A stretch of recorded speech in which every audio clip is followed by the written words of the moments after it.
Oh, kakak konten kreator. Iya. Apa nama itunya? YouTube. Apa YouTube-nya? YouTube.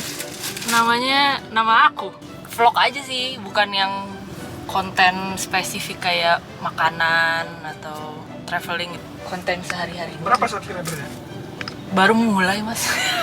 Nih, YouTube saya nih. Lah, Masnya juga punya YouTube? Wah, YouTuber juga, Mas. Serius, Mas? Serius, saya juga sering konten, teman GoPro-nya nggak bawa. Pakai GoPro, Mas? Iya. Wah, gila keren. Karena saya itu nanti kalau mau aktif di YouTube di saat kalau udah ada pasangan. Oh, mau rencananya? Rencananya kayak gitu. Oh. Karena trafficnya sama pasangan itu lebih bagus menurut saya daripada. Iya sih bener, temen aku juga ada beberapa yang pasangan gitu. Iya. Tapi susahnya kalau udah putus. Traffic. Gue baru nyampe. Itu tadi lu lihat driver gue ternyata konten kreator juga dan dia adalah YouTuber juga.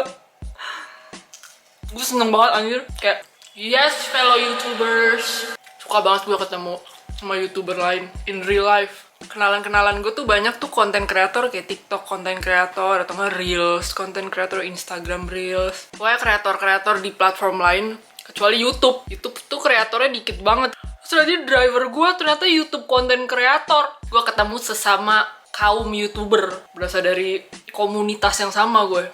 Gila, klop banget gue tadi sama driver ngobrol panjang banget. Tapi gak kerasa, tiba-tiba gue udah nyampe rumah. Jadi hari ini gue mau baking lemon pound cake. Gue gak tahu bahasa Indonesianya lemon pound cake apa. Tapi intinya kue lemon. Kue yang rasanya tuh rasa lemon dan gula gitu. Jadi manis dan asam. Ini adalah salah satu kue kesukaan gue. Masa gue lumayan beberapa kali baking lemon pound cake karena menurut gue lemon pound cake rasanya tuh seimbang gitu. Jadi gak manis doang yang bisa lo rasain dari cake ini, tapi ada asamnya juga. Jadi balance rasanya. Nah, gue suka tuh cake yang menggabungkan dua sensasi itu, asam manis, gurih manis gitu. Pokoknya dia nggak cuma manis doang. Tapi sebenarnya inti dari vlog ini adalah bukan bakingnya ya guys ya. Jadi intinya adalah gue mau ngomongin The Bridgerton series, The Bridgerton series di Netflix. Jadi buat kalian yang belum pernah nonton Bridgerton series, kalian bisa cari aja di Netflix. Semoga kalian pada langganan Netflix ya. Kalau dari kacamata gue ya, itu series tuh perfect banget gitu. Dari storyline-nya, dari alur ceritanya, dari karakternya, setnya, kostumnya, dari era yang diangkat. Pokoknya itu kayak ya namanya Hollywood great film ya, udah ya pasti bagus gitu. Ayo kita mulai baking lemon pound cake-nya. Dan sambil ngegosip Bridgerton. Jadi gue pertama-tama mau membahas dulu karakter favorit gue di Bridgerton dan kenapa gue suka sama karakter ini. Jadi karakter-karakter favorit gue dari yang least to most, dari yang terakhir sampai yang pertama. Jadi gue sambil baking ya, wait.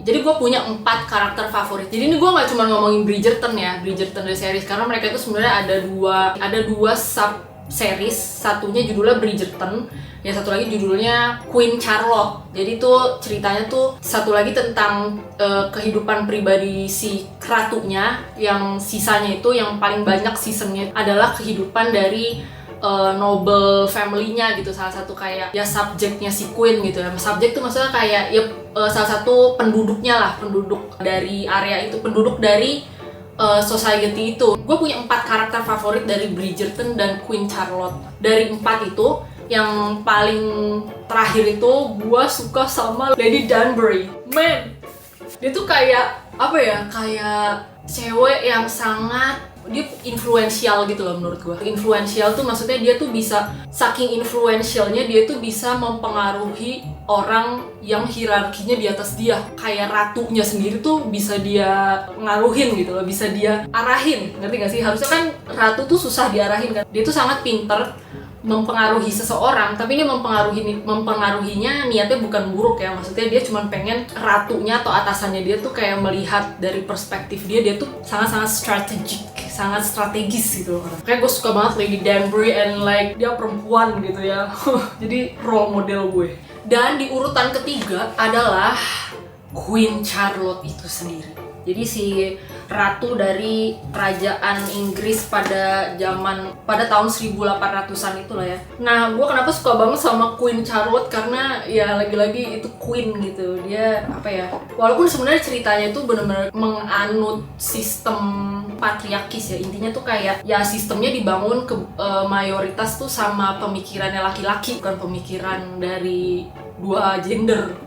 Tapi tetap aja kayak Queen ini tuh lo bisa dapetin kayak sisi maskulin dari Ratu Charlotte, sama sisi femininnya juga. Jadi menurut gue pada zaman itu yang kayak sangat-sangat patriarkis dan sangat-sangat sistemnya didominasi sama laki-laki, dia tuh bisa navigate gitu, dia tuh bisa menavigasi hidupnya dia. Maksudnya menavigasi tuh dia bisa survive. Jadi gue suka banget, dan dia ya ratu gitu ya, maksudnya dia leader. Gue suka aja, dan dia orangnya sangat-sangat assertif atau sangat-sangat beropini dan sangat teguh sama opininya gitu. Maksudnya karakter itu pasti diciptain sama penulis supaya pembacanya tuh jatuh cinta gitu loh sama karakternya. Dan gue ya penulisnya berhasil untuk membuat gue jatuh cinta sama Queen Charlotte. Terus karakter favorit gue yang kedua adalah King George. Farmer George. Gila tuh laki ganteng banget, ya Allah, ganteng banget, ya Allah. Gue bingung banget deh. Gue bingung loh sama orang yang kayak, kok lu nggak ada jeleknya gitu dari sisi apa gitu, kayak dari lubang hidungnya gitu, misalnya disorot kamera lubang hidungnya tuh dia tetap cakep, ngerti nggak sih? Ya emang superficial banget sih penilaian gue gitu ya terhadap King George. Tapi intinya ya maksudnya ya emang cakep gitu kan, enak dipandang gitu. Tapi karakternya dia tuh emang bikin cewek-cewek tuh pada kayak kapan nih gue nemu laki kayak gini, kapan gue dipinang sama laki kayak gini gitu loh. Jadi kayak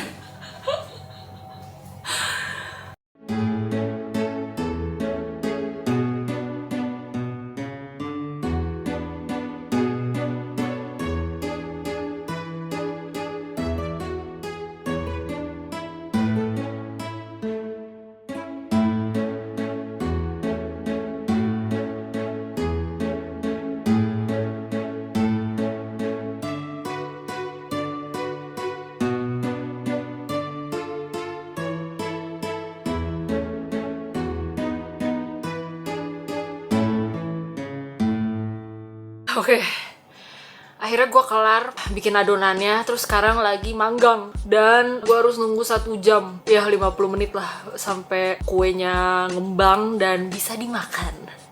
Jadi gue harus bikin yang namanya lemon zest. Lemon zest tuh kayak parutan dari kulit lemon lah intinya. Jadi gue butuh lemonnya dan gue butuh parutan. Udah kan gue marut gitu kan. Terus kayak nggak kelihatan tuh hasil parutannya. Masa ketutupan sama si parutannya kan. Ternyata parutannya udah tumpul. Kayaknya gue bikin adonan tuh 45 menit gitu ya total. Terus kayaknya tadi kayak 30 menitnya gue marut kulit lemon. Gue marut lama sampai tangan gue kayaknya sampai tangan gue berotot sebelah kayak gara-gara gue marut. Ya gue melebih-lebihkan sih, nggak 30 menit gue marut, tapi kayak mungkin 20-an menit ada kali sampai gue dapet 3 gram lemon zest. Gila, gue buang aja tuh parutan, anjir. Nih, parutan ini udah tumpul. Baru gue pakai berapa kali doang, nggak sering-sering banget gue pakai. Padahal ini mereknya nggak jelek-jelek amat sih. Gue beli mereknya apa ya? Tahu deh mereknya nggak kelihatan gitu. Mungkin parutan jelek kali ya. Gue nggak tahu deh apa karena gue marut lemon zest jadinya dia tumpul gitu. Gue nggak tahu deh. Jadi karakter terakhir yang merupakan karakter favorit gue adalah bukan lain ya Lady Whistledown. Siapa lagi? Maksud gue itu Lady Whistledown gitu. Lady Whistledown adalah penulis anonimus, kayak penulis yang sebenarnya Lady Whistledown itu adalah nama pseudonym namanya. Jadi nama alias gitu. Namanya aja Lady Whistledown gitu, bukan nama orang gitu kan. Jadi sebenarnya dia itu adalah penulis yang ngumpet pakai nama samaran. Dia itu kayak penulis buklet gitu lah. Dan gue juga nggak tahu tuh terbitnya apakah seminggu sekali, itu nggak terlalu dijelasin sih. Si Lady Whistledown ini adalah tokoh favorit gue karena orangnya itu sangat observan. Lady Whistledown adalah pengamat yang sangat ulung. Selain dia itu pengamat, dia itu adalah tokoh yang bisa connecting the dots dan ngelihat pattern. Ngerti gak sih? Dia ngeliatin suatu kejadian habis itu sama dia tuh disambungin gitu kejadian itu. Dia akhirnya melihat pola Jadi pinternya Lady Whistledown adalah itu. Dia melihat banyak kejadian-kejadian di society-nya Bridgerton pada saat itu, terus dia menghubungkan kejadian-kejadian ini menjadi suatu kesimpulan berdasarkan analisanya dia gitu. Kesimpulannya si Lady Whistledown itu selalu hampir akurat. Jadi ceritanya Lady Whistledown ini emang ditunggu-tunggu sama seluruh noble woman, kayak mostly kebanyakan noble woman gitu ya, cewek-cewek. Yang mereka baca tuh sebenarnya bukan gosip ya, yang mereka baca itu sebenarnya fakta tapi dibalut sama cerita fiksi. Pokoknya gue suka banget sama Lady Whistledown. Udah titik.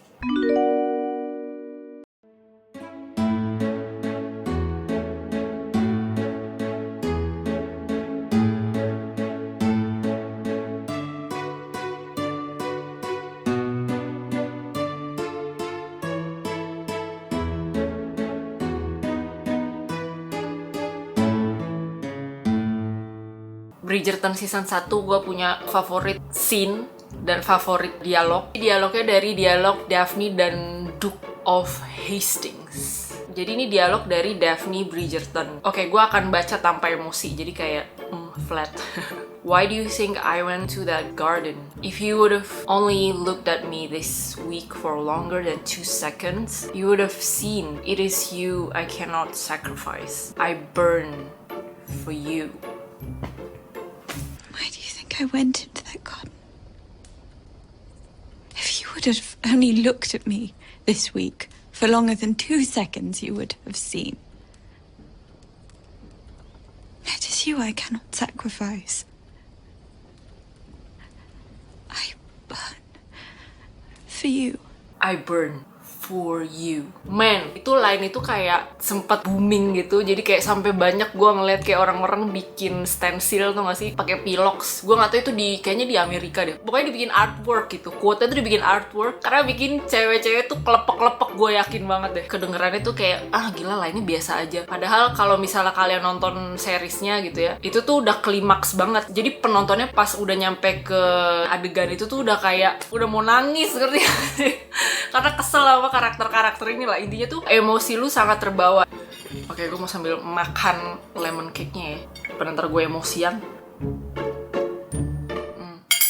Terus Bridgerton season 2. Ini dialognya dialog lucu aja sih. Dialognya dari Eloise. Anthony itu tiba-tiba dia pas udah di altar gitu mau nikah. Anthony Bridgerton itu anak pertama dari keluarga Bridgerton. Terus dia mau nikah kan, dia udah di altar gitu, udah mau nikah. Udah ada uskupnya, I don't know, like pokoknya udah kayak mengucapkan vows, udah mengucapkan janji-janji pernikahan. Terus tiba-tiba tuh dia stop dan dia kayak ragu. Pernikahan mereka tuh pending. Pernikahan mereka tuh belum selesai tapi bride sama groomnya udah kayak emosian duluan dan pending gitu. Kabur. Gue lupa yang kabur tuh si pengantin ceweknya atau pengantin cowoknya. Semua keluarganya tuh pada mereka kayak ngumpul gitu, kayak mencari penyelesaian masalah pernikahan yang tertunda ini. Pokoknya jadi kayak Bridgerton tuh lagi ngumpul gitu loh. Mereka lagi family meeting untuk diskusi ini kenapa nih, ada masalah apa, kok tiba-tiba jadi pada ragu semua untuk nikah gitu kan. Terus si Eloise ini kayak tiba-tiba nyeletuk aja gitu. Dia bilang, oke, dialognya Eloise nih ya. Perhaps Miss Edwina realised that marriage is in fact a prison for women. Oh, must you always be so you? How else should I be? Married and silent. Yes, Eloise speaking facts. Ya, di Eloise orangnya ya nyeletuk aja dan dia emang jujur aja gitu. Jadi I love Eloise for her. Okay? Keep doing you, girl. Bridgerton season 3 itu nyeritain tentang Penelope. Ya, favorit scene gue adalah ketika Penelope tuh ngaku dia itu Lady Whistledown. Kayak dia tuh ngakunya tuh di depan seluruh noble families gitu loh. Dia ngaku, iya emang gue Lady Whistledown selama ini. Sebenarnya ini speech-nya panjang banget. Dan kalimat yang menurut gue tuh kalimat yang sangat mengandung banyak kebenaran dari speech-nya dia itu adalah all of us talk, we gossip. Gossip is information. It forges bonds, especially for those of us who are told so little. All of us talk. We gossip. Gossip is information. It forges bonds, especially for those of us who are told so little. Kena banget. Maksud gue di sini adalah gue sangat setuju karena gue nggak tahu ya ini udah mendarah daging atau ini adalah agendanya patriarki. Kayak semua orang bilang gosip is toxic, gosip is not good, gosip tuh kebiasaan buruk. Tapi gue selalu berpikiran kebalikannya, karena menurut gue gosip itu informasi. Gosip itu maksud gue di sini definisinya bukan lo berbohong, lo menceritakan sesuatu informasi ke orang lain, tapi lo tahu itu adalah kebohongan, ngerti nggak? Maksudnya itu adalah jadi itu bukan gosip, itu rumor. Lo menyebarkan rumor yang sebenarnya itu nggak nyata. Kalau definisi gosip menurut gue adalah gosip adalah lo udah tahu itu jelas-jelas itu kenyataan, itu adalah kebenaran, terus lo sebar gitu loh. Jadi gosip itu sebenarnya penyebaran dari kebenaran, penyebaran dari fakta. Kalau misalnya gosip adalah itu definisinya, menurut gue sih udah lakuin aja. Karena gini loh, kebenaran itu justru nggak berisik menurut gue. Sesuatu yang esensial itu sebenarnya nggak berisik. Justru yang kita sering lihat viral, banyak diomongin, itu justru cuman kayak kulit-kulitnya doang. Kebenaran tuh cara ngomongnya tuh bisik-bisik. Jadi maksud gue, ketika lu ada di sistem yang lu nggak ngerti ya, ini gue lagi, apakah ini gue cuman jadi puppet doang. Ketika lu nggak mau berusaha mencari informasi yang bisa, informasi sebenarnya yang mengontrol lu gitu. Lu tuh sebenarnya lagi dikontrol sama sistem. Tapi kalau misalnya lu suka ngedengerin, maksudnya lu terbuka sama obrolan-obrolan yang sangat sensitif ya, dan orang tuh ngomongnya tuh bisik-bisik gitu, kalau lu dengerin. Ketika lu udah dengerin orang-orang yang bisik-bisik ini ke lo, which is gossip, lu sadar akhirnya, oh ternyata gue ada di sistem yang kayak gini. Paham gak sih? Kita gak bakal sadar kita tuh ada di sistem kayak gimana kalau misalnya kita gak mau dengerin orang-orang yang lagi ngomong dengan cara berbisik-bisik ini.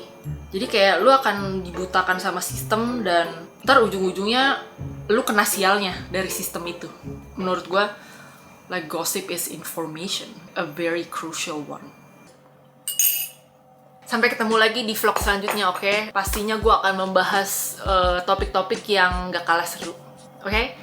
Bye-bye, I'll see you in the next vlog. Bye-bye, love you.